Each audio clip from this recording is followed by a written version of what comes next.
And we are back with episode 7 of BCCC Talks. I am your host, Charlie Moore, and today we have a special interview with Mr. Francisco Corichi Jimenez-Garrido. Francisco is an ESL teacher here at Beaufort, and he teaches English as a second language. We will have a brief break in the podcast for our announcements. Applying for spring classes is coming up, and with the Beaufort Promise classes are filling up soon. So if you haven't applied for your spring courses, get to your advisor and apply quickly because spots are filling up fast. Now, back to the interview with Francisco where we speak more about Hispanic Heritage Month. How you doing today, Francisco? I'm doing okay. You doing good? Glad to have you here. Thank you. Thank you. So, thank you for inviting me. Yes, sir. It's my pleasure. So, coming up, we have Hispanic Heritage Month. And I wanted to know what Hispanic Heritage means to you specifically. What it means to me is I grew up in a Spanish-speaking country. Half of my background is Spanish. Half of my roots, my family, my costumes, one of my primary languages. It pretty much is me. It's what I am. I don't follow all of the customs of so many countries. I just choose the ones that I like, the ones that are meaningful to me. But it's pretty much my essence. Yes. So you said Spanish is one of your primary languages. How many languages do you speak? I speak 5. 5 languages. Right. But I grew up with Italian since my other background is Italian. Okay. I actually was born in Italy. But I grew up in Mexico. I got into Mexico when I was about 3 months old. So my entire life I was in Mexico. But my family on my father's side is Italian. So I grew up with both languages, Spanish and Italian. My first language in reality is Spanish. Italian was my second, but once that I get home, the only place that I will be speaking Italian would be at home. Outdoors, it would be Spanish. And then obviously English.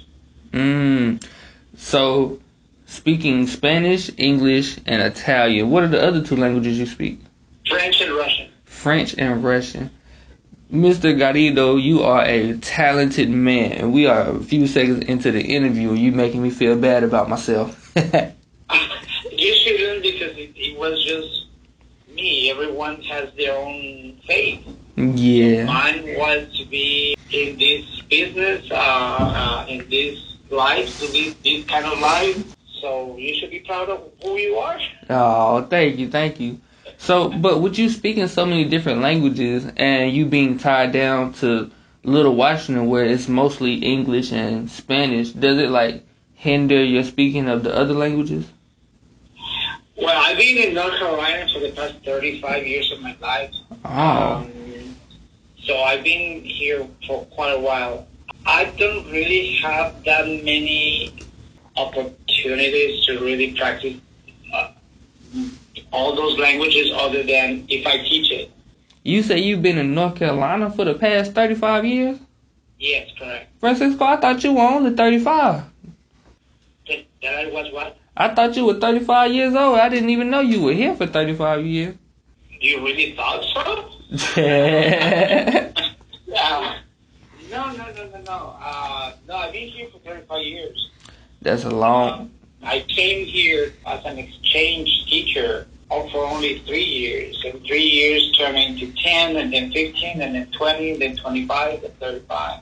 So, were you teaching before you came to North Carolina? Was I teaching? Yeah. My original degree is as an interpreter. I'm a medical interpreter. And then education came along, and it became my whole career. But I've been combining both.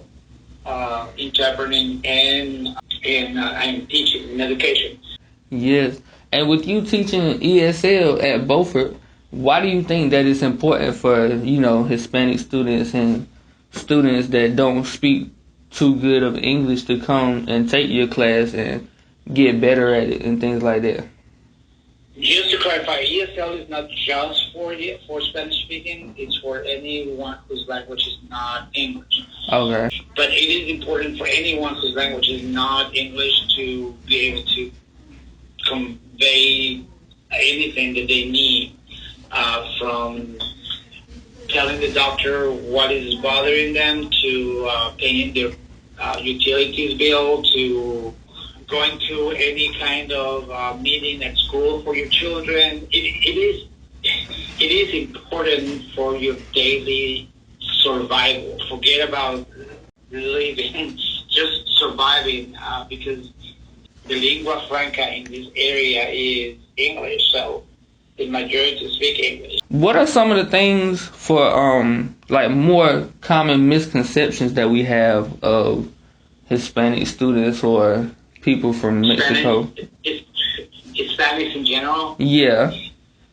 Well, number one, being Hispanic doesn't have to be Mexican. Hispanic is anyone whose language cultures are based on the Spanish. So Hispanic is anyone from Argentina or from the Philippines or from Equatorial Guinea, because their language is Spanish. Everyone who is Spanish speaking and follow the cultures and the customs of Spanish will be Hispanic. Being Hispanic, you are from all races and colors and tastes, different backgrounds. You have, most people would think of being from Mexico or from Guatemala, or that you necessarily have to be a field worker, or that you are always, working in factories. But no, I mean, you have scientists, you have all walks of life, all races.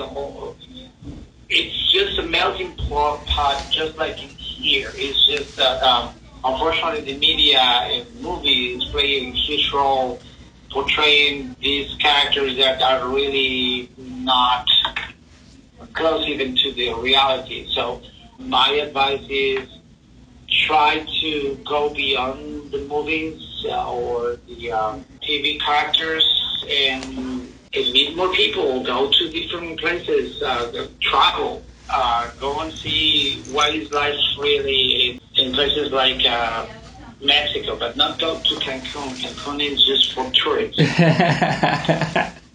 Because it's a whole different ballgame. Go to Cuba, go to all those places where life is really going on in many different areas. Yeah. I think that's beautiful. I think I have learned so much from this interview today, and I'm truly glad that you can stop by and have a word with me, Francisco. And I'm almost 60 years old, so 50? I'm not 35. Yeah. Well, you look very young, very, very young. Yeah. Well, thank you very much of you with that. Yeah. Well, thank you for doing the interview. I hope you will come back next time and have another good time with me, Francisco. All right, not a problem. All right, thank you. You're welcome. Bye-bye. And this is the end of episode 7 of BCCC Talks. I want to give a shout out to Francisco Garrido for giving us a great interview, and also a quick shout out to my mother. Today is her birthday. Not the day that you'll be hearing this, but the day that we're recording it. So happy birthday, Mom. I'm your host, Charlie Moore, and I'm out.